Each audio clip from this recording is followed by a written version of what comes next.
La pire chose qui peut t'arriver quand tu fais des suivis réhab, ce n'est pas de ne pas attirer des clients, ce n'est pas d'avoir les DM complètement vides, qu'il n'y ait personne qui répondent à tes CTA. C'est le fait, au contraire, d'avoir plein de personnes qui te répondent, d'avoir plein de clients, mais que ce soit des prospects relous que tu n'as pas du tout envie d'attirer. Et la pire chose qui peut t'arriver, c'est qu'un client relou t'achète. Qu'une personne que tu n'as pas envie parce qu'elle ne correspond pas à tes valeurs, à ta façon de travailler, qu'elle achète ton service et qu'elle soit à proximité de toi.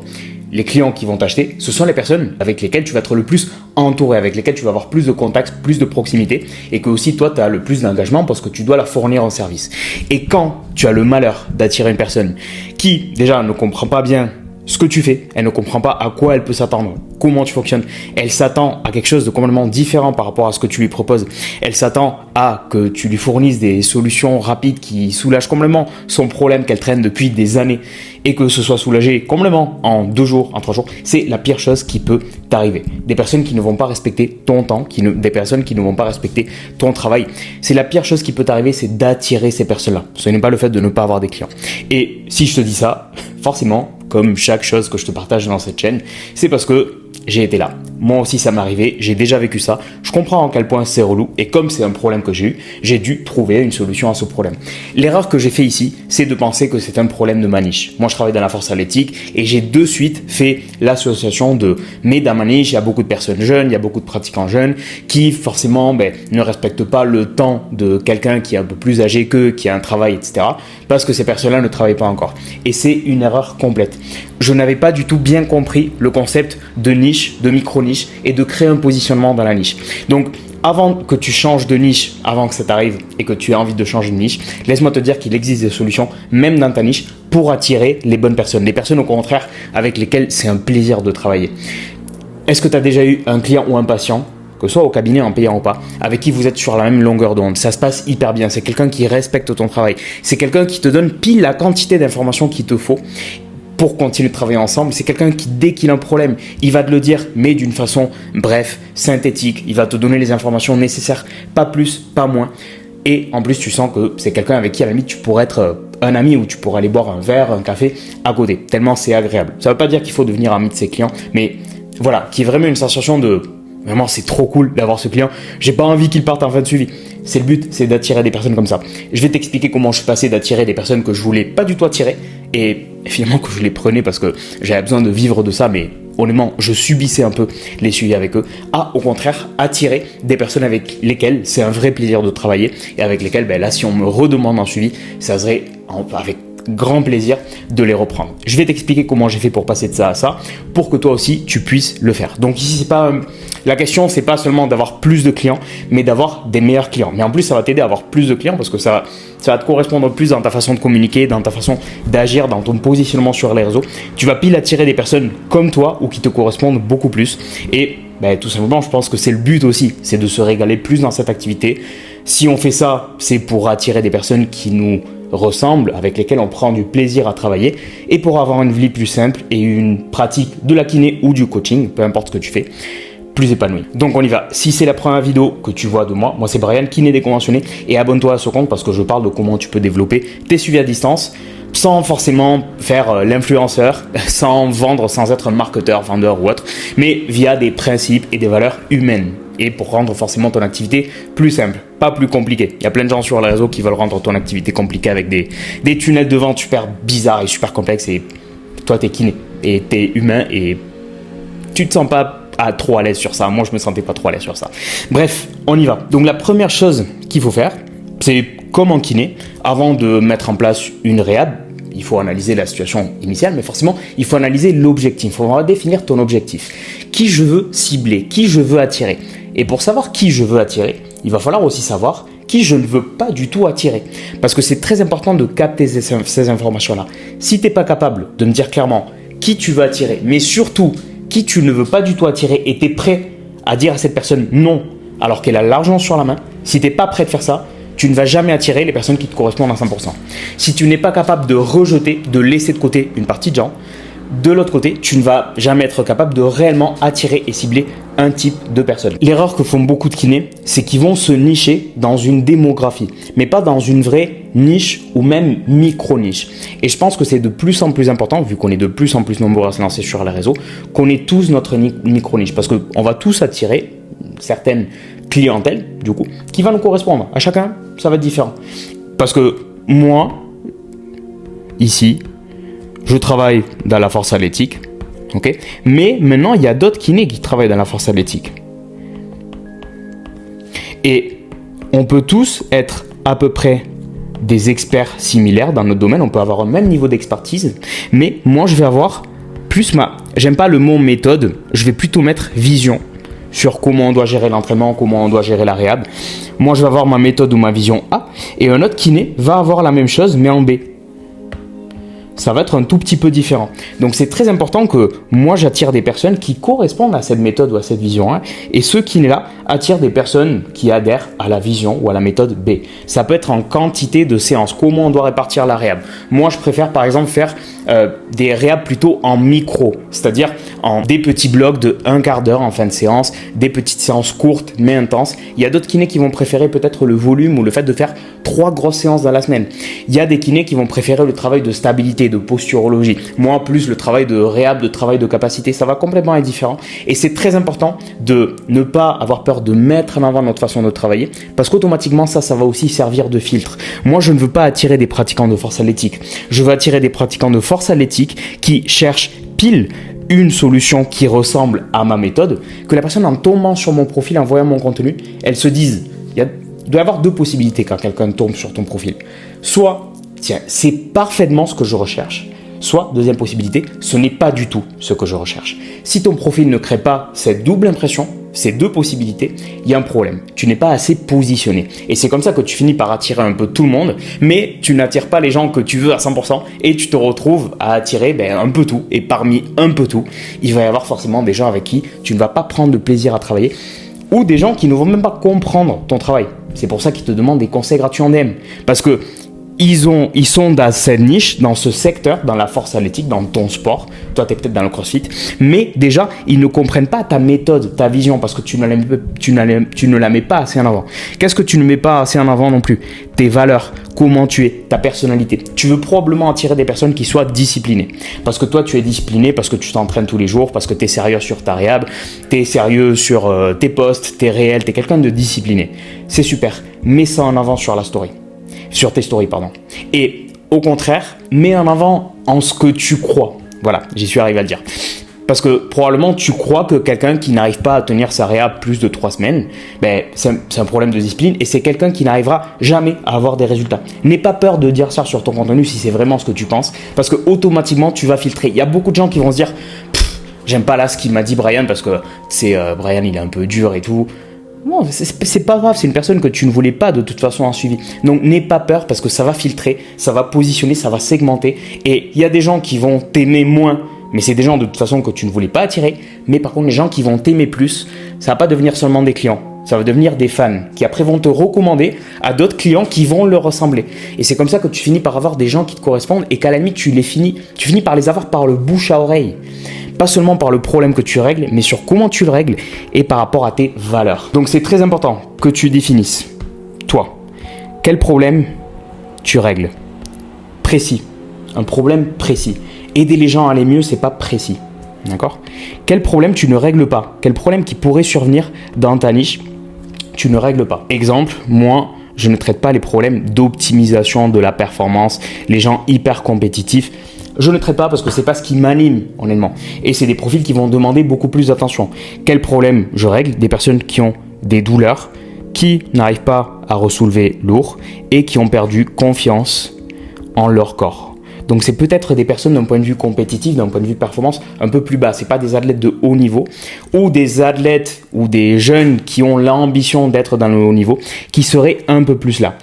Si je vois que c'est quelqu'un avec un niveau de maturité suffisamment haut et qui n'est pas trop matrixé non plus par la force, par le moindre détail, je vais le prendre. Mais par contre, si je vois que c'est quelqu'un un peu trop matrixé et que vraiment il va me faire un vocal de 5 minutes parce qu'il a fait 187 au squat plutôt que 190, si je vois qu'il a ce niveau de maturité, de ne pas arriver à ce moment-là, je peux le prendre, d'accord ? Mais voilà, c'est très important que tu définisses qui tu aides et qui tu ne veux pas aider. ok? Que ce soit en termes de problème, que ce soit en termes de méthode ou de vision. On va mettre vision que je ne veux pas attirer. Donc on va mettre inégal, même si ce n'est pas le signe qui correspond à 100%, je pense que tu auras compris. Quel type de personnes je ne veux pas attirer? Des personnes qui cherchent des solutions rapides. Des personnes qui se plaignent. C'est les deux profils. Et des personnes qui ne respectent pas le temps des autres. Okay. Je vais attirer des personnes qui valorisent leur temps, qui donnent de la valeur à leur temps. En général, des personnes qui donnent de la valeur à leur temps, c'est des personnes qui n'ont pas trop de temps. C'est-à-dire des personnes qui sont très occupées parce qu'elles travaillent, parce qu'elles ont des responsabilités à côté. Donc, tu vois, c'est comme ça qu'on arrive à faire le processus de réflexion inverse. Je me dis, je ne veux pas des personnes qui ne respectent pas le temps des autres. Je veux des personnes qui respectent leur temps et le temps des autres. En général, des personnes qui respectent le temps des autres, c'est des personnes qui n'ont pas beaucoup de temps libre, qui n'ont pas 24 heures dans la journée. C'est des personnes qui ne vont pas être... j'ai rien contre les gens qui sont au chômage, mais on va prendre le cliché. Le mec qui vraiment ne branle rien dans sa vie. Ok, mais il y a des gens qui sont au chômage et c'est pas le cas. Mais bref, tu auras compris, ok? J'ai pas besoin de faire je peux faire des raccourcis sans être mal compris, mal entendu. Mais on va dire que je ne veux pas attirer des personnes qui ne branlent rien. Donc, c'est des personnes, même si elles peuvent être au chômage, qui vont pas avoir tout le temps du monde. Donc, c'est des personnes plutôt avec des responsabilités au travail ou même dans sa vie perso, okay, mais avec pas mal de responsabilités. Okay, je veux attirer des personnes qui comprennent l'intérêt du long terme, parce qu'en plus, ça va me permettre pour les renouveler plus tard et pas pour qu'ils restent seulement un mois avec moi en réhab, et des personnes qui ont, une capacité de résilience, c'est-à-dire quand il y a une adversité, ils savent faire face et ils ne vont pas se plaindre, ils vont plutôt être résolutifs. Okay. Donc c'est parfait, maintenant je sais qui je veux attirer. La première chose qu'il faut que je fasse, c'est dans mon contenu, enlever tous les éléments qui puissent ressembler à ça. Si je ne veux pas attirer des personnes qui cherchent des solutions rapides, je vais arrêter de poster des routines d'exercices qui règlent un problème. 4 exercices pour X. Parce que moi, typiquement, quand j'attirais le plus de personnes comme ça, qui cherchaient des solutions rapides, qui me demandaient en DM un exercice ou autre, c'est quand je postais des exercices sur mon contenu. C'est quand je postais tout le temps des hacks, des tips à mettre en place rapidement. Okay. Donc, la bonne nouvelle pour toi, et ça on le voit dans Elite Physio, dans mon accompagnement, c'est qu'on peut arriver quand même à donner du contenu de valeur avec des exercices, mais quand il y a une perspective, quand il y a, un positionnement par rapport à cet exercice, qu'on va l'utiliser comme véhicule et pas comme finalité dans notre post. Le but du post, c'est pas de te montrer que 4 exercices pour ta douleur d'épaule. Pas du tout, parce que sinon je vais attirer des gens qui cherchent une solution rapide, mais c'est de montrer l'exercice comme exemple à quelque chose de plus complexe pour que la personne elle comprenne comment tu fonctionnes et ta vision. Pareil, si je ne veux pas attirer des gens qui se plaignent, je vais arrêter de me plaindre en story pour X sujet. Si tu es quelqu'un qui se plaint en story ou même dans la vie de tous les jours, si je veux attirer des gens comme ça, il va falloir que je commence à agir de façon cohérente. Et moi aussi dans ma vie, arrêter de chercher des solutions rapides à tout. Arrêter de me plaindre pour tout, parce que j'ai pas de suivi, parce que j'ai X, parce que j'ai Y. Je vais arrêter de me plaindre, je vais commencer à être la personne que j'aimerais attirer. Et je vais aussi respecter le temps des autres. C'est super important. Si tu ne deviens pas ça, tu ne vas jamais pouvoir attirer ça. C'est complètement incohérent. Ça, c'est la première chose. Tu vas arrêter de l'être. Et deuxième chose, tu vas arrêter de le montrer. Parce que tu ne vas plus l'être. Donc, tu vas commencer au contraire à devenir la personne qui commence à chercher des solutions qui soient durables sur le long terme et pas le dernier hack rapide pour avoir plus de clients en un mois en 2026. Tu vas être quelqu'un de résilient qui, quand il a un problème, il cherche des solutions et il ne se plaint pas face à ces problèmes parce que c'est la faute des autres, c'est la faute de la sécu, c'est la faute de qui que ce soit. Et tu vas respecter ton temps et le temps des autres. Et tu vas commencer à montrer ça en story aussi. Comment tu vas le montrer? Par exemple, si toi, un jour, imaginons que tu es dans la niche du CrossFit et que tu as un problème sur, la boxe aujourd'hui, il n'y avait pas de matériel, il n'y avait pas un truc qui peut t'arriver. Ou aujourd'hui, j'avais pas trop le temps de m'entraîner. Tu vas montrer que tu es quelqu'un de résolutif, qui résout des problèmes, qui cherche des solutions. Et comment tu as trouvé la solution à ce problème-là? Parce que indirectement, tu vas devenir un exemple pour ton audience.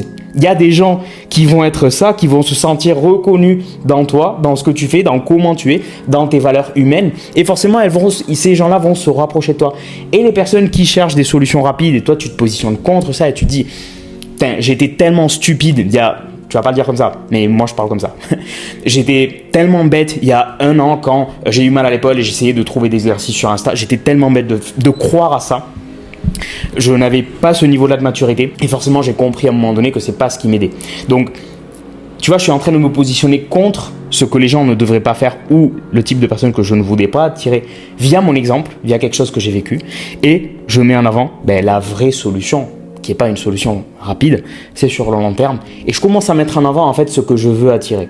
Mais il faut que ce soit authentique, il faut que toi tu sois ça. Si toi tu n'es pas ça, il y a un problème.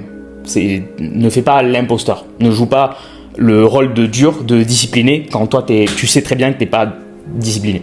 Okay, bref, mais surtout enlève ces éléments-là parce qu'il y en a beaucoup qui pensent qu'ils vont attirer plus de clients en faisant ça, en donnant des solutions rapides parce que plus de valeur, mais c'est pas du tout le cas. Tu vas attirer des mauvais prospects, des personnes qui vont chercher des solutions rapides. Et quand ça devient des clients, c'est des clients qui s'attendront à des résultats de 100% en une semaine, en 2 semaines. Et dès que le problème va traîner un peu, ils vont te faire chier, ils vont te... Voilà. Si tu ne respectes pas le temps des autres, tu vas attirer des clients qui t'envoient des vocaux de 17 minutes. C'est des trucs qui me sont arrivés. J'ai toujours respecté le temps des autres, mais je ne le dégageais pas sur mon contenu. Comment je fais pour attirer des personnes qui ont pas mal de responsabilités? Je montre toutes les responsabilités que j'ai en dehors de l'entraînement. Je suis quelqu'un qui a un poste de travail, qui lui prend pas mal de temps, de responsabilités, etc. J'ai une responsabilité avec ma vie de famille, etc. Je mets en avant des éléments de ma vie qui renforcent que je suis une personne qui est comme ça. Donc je vais attirer des personnes qui me correspondent parce qu'ils ont le même ou un contexte de vie similaire. Ou au moins vont s'identifier dans les valeurs qu'il y a en lien avec ce contexte de vie. C'est super important de mettre ça en avant, d'accord? Sur ton contenu. Ça, c'est le premier pilier. Il y a un deuxième pilier. J'ai beaucoup parlé de contenu, mais on va revenir sur un concept de base. Quelque chose qui peut faire que tu sois en train d'attirer des mauvaises personnes, c'est que tu dépends trop des stratégies de vente. Okay? C'est-à-dire toucher des points de douleur de façon très forte. Douleur. Okay? C'est-à-dire créer de l'urgence. Achète avant ce dimanche, avant que le prix augmente, avant que X, Y. Des promotions, des réductions. Faire constamment des CTA trop forts et être trop direct à la vente. Quand tu vends depuis l'urgence, tu finis par attirer un peu tout le monde. Pourquoi Amazon vend à tout le monde? Parce qu'ils ont des stratégies d'urgence. Pourquoi il y a des marques, au contraire, qui ne vont pas vendre à tout le monde? Je pense par exemple, je sais pas, en vêtements, des trucs très niches. L'Europiana, je pense que ça s'appelle. J'ai pas envie de te donner l'exemple de Ralph Lauren ou de Louis Vuitton, mais par exemple une marque de luxe, ils ne font jamais de réduction, ils ne créent jamais d'urgence et en fait ils vont attirer que des personnes qui soient réellement associées avec cette marque-là, qui matchent parfaitement avec cette marque-là. Si tu ne dépends pas de l'urgence, quand tu dépends de l'urgence et de la vente, en fait tu vas attirer la plus grosse quantité de gens possible. Et en plus, ce qui est cool, c'est que tu as le contenu aussi. Et quand tu attires des gens, surtout grâce à ton contenu, parce que ton contenu est authentique, ça met en avant tes valeurs, ta méthode, ta vision. Et les gens, non seulement, ils se disent, ok, Brian, il travaille dans la force athlétique. Ça, c'est le but. C'est qu'il n'y ait pas seulement cette association-là, c'est que Brian, c'est le kiné de la force athlétique. C'est que Brian, ce soit le kiné de la force athlétique. Et qui, en plus, c'est un mec qui travaille beaucoup. C'est quelqu'un qui travaille. C'est quelqu'un qui est résilient face aux adversités. C'est quelqu'un qui prône pour l'intensité et les efforts lors de la réhab. Et c'est quelqu'un de respectueux qui respecte la valeur du temps des autres, okay, qui respecte le temps des autres, respect. On va mettre ça. Quand tu crées toutes ces associations-là, et pas seulement ça, c'est là que... Et ça, tu peux le mettre à l'avant grâce à ton contenu et pas grâce à la vente. Tout ça, tu ne peux pas le mettre en avant grâce à la vente. Tu le mets en avant via ton contenu et surtout via le contenu long. Mais ne fais pas YouTube pour l'instant. Mais à terme, c'est un truc que tu devrais envisager faire. Okay, mais déjà, mets-le en avant sur les stories. Surtout sur les stories, c'est là que tu peux mettre en avant à fond ces différents éléments de marque qui te correspondent à toi. Des éléments de marque et de personnalité. Mets-les en avant parce que c'est ça qui va te permettre d'attirer les bons clients. Et plus de clients. En plus, c'est sûr. C'est sûr. Et tu vas refermer pile aux gens que tu vas attirer. C'est là où c'est très puissant. Et ça, c'est dans ce que tu dis, dans ce que tu écris, mais aussi dans ce que tu montres. Je vais indirectement, et ça c'est le troisième élément de brand, indirectement attirer des gens qui, si je montre comment je m'habille, c'est tout bête, hein, mais indirectement je vais le faire. Comment je m'habille, comment je parle, comment j'agis, je vais attirer des gens qui me correspondent. Ce que j'aime, ce que je mets en avant, ce que j'aime. Okay. Si j'aime, je sais pas, moi j'aime beaucoup le café de spécialité, je vais sûrement attirer des gens qui aiment le café. Je le fais pas exprès, c'est juste parce que vraiment j'aime ça et j'adore ça et j'aime partager ce côté-là de ma vie. Et probablement les gens qui aiment le café de spécialité ont le côté d'avoir un certain goût, d'être un peu dans le côté niche, etc. C'est des gens sûrement qui vont me correspondre. Pas tous les gens qui aiment le café de spécialité vont me correspondre. Je vais mettre en avant le côté très famille, okay. Le côté aussi où moi je suis croyant. Et ça, c'est pas, je veux pas attirer des personnes qui soient croyantes, qui soient seulement chrétiennes, okay, mais plutôt pour les valeurs qu'il y a derrière le fait d'être croyant et d'être pratiquant de ce en quoi on croit. Donc en fait, ça, c'est des éléments qui font partie de ma marque, de ma personal brand, de mon image de marque, de ces associations. Et en fait, quand je ne suis dépendant que de mes stratégies de vente, quand j'ai une grosse composante de vente, ici, les gens qui viennent, ils viennent pas tellement ici via mon contenu. Ils viennent surtout parce que j'ai su créer beaucoup d'urgence, j'ai su être très bon en vente peut-être. Mais du coup, c'est dommage parce que ces gens-là qui correspondent à ces associations de marques, ils viennent par le contenu. Quand tu les attires réellement, c'est parce que c'est des gens qui ont consommé ton contenu, qui ont consommé tout ce que tu as mis en avant. Donc, sois un peu moins dépendant de la vente. C'est bien d'avoir des concepts de vente, okay, mais c'est ce que je dis toujours à mes élèves. On va vendre via des choses qui nous font être nous-mêmes. Je pense que personne n'est soi-même quand on crée un point de douleur de façon hyper forte, hyper forcée. On n'est jamais nous-mêmes, ça ne nous fait jamais nous sentir bien quand on crée de l'urgence à notre audience. Est-ce que tu t'es déjà senti bien en créant de l'urgence à ton audience? Personnellement, non. C'est pas un truc qui me correspond. J'ai d'autres façons de créer de l'urgence qui me correspondent, par contre. Donc, c'est quelque chose que je fais.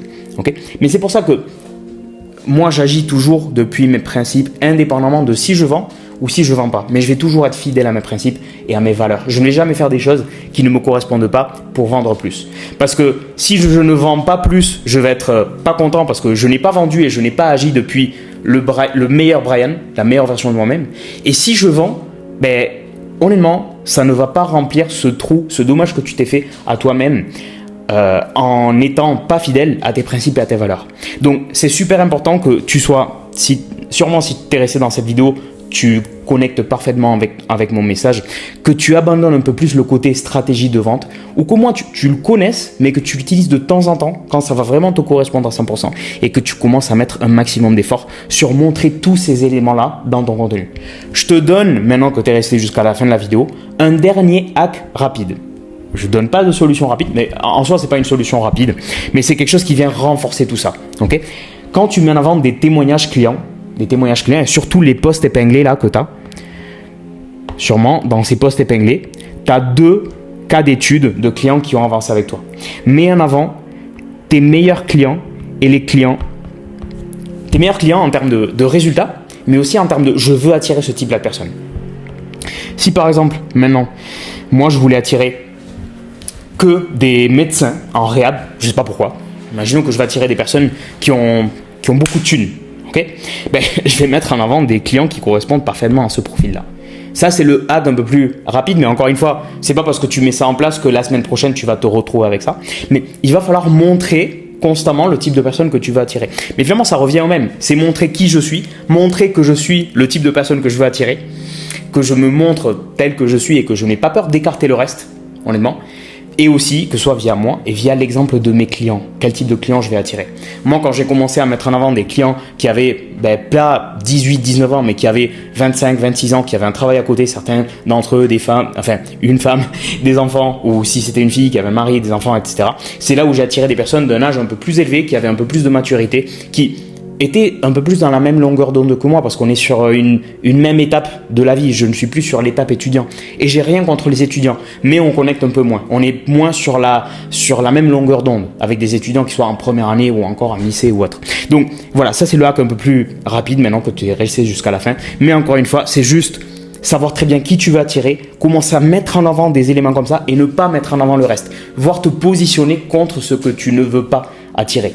Faut pas avoir peur de filtrer. Si tu n'as pas peur de rejeter une certaine quantité de gens, c'est là où tu ne vas attirer personne, où tu vas attirer un peu tout et là où tu vas pas trop prendre plaisir d'être gens qui t'attirent. que tu attires. Pardon. C'était tout pour aujourd'hui. J'espère que la vidéo était utile. Si encore une fois tu veux qu'on amène ça plus loin et spécifique à ton cas, tu as juste à remplir le formulaire ici en dessous. Je t'enverrai un message sur Instagram. Ça ne t'engage à rien et on échange tranquillement autour de ta situation et on voit comment je peux t'aider. Je te dis à la prochaine. Ciao.